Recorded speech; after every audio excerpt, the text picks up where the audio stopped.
هلو، انا اميره علاء الدين وده فلوج اليوم التاني. بحاول اعمل اللي عليا، الماده في الفاينل ما بداتهاش وقدامها يومين بس. في الفلوج اللي فات كان اليوم الاول ونزلت اخدت اول خطوه من الماده ب6 ساعات. النهارده محتاجه انجز الباقي من الماده، فتوكلت على ربنا وطلبت البركه ونزلت المره دي ورك سبيس مختلفه في جليم برضو اسمها داسك اند داون. الحقيقه ان فايبس المكان تحفه وخلتني هديت وركزت في المذاكره. كان عندهم كمان اكتر من روم غير قعده البلكونه اللي تاخدك في عالم تاني لوحده.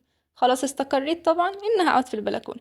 بدأت أقسم المطلوب لسيشنز، وكل ما أخلص سيشن أخد بريك 5 دقايق وببص من البلكونة. برضه جبت حاجات بحبها أفصل بيها وسط المذاكرة. أنا عارفة إنك مضغوط وجبت آخرك. جرب تغير مكان المذاكرة وتستعين بالله وتبدأ، وما تبصش هلحق ولا لأ، لأن ببساطة التوتر مش هيفيد، بس التركيز هو اللي هيفرق معاك. ولما تبدأ هتلاقي العجلة بتدور وبتنجز. خلصت اليوم وكان تحفة صراحة، وخلصت أغلب المادة الحمد لله، وطلعت بتخلص أهي عادي.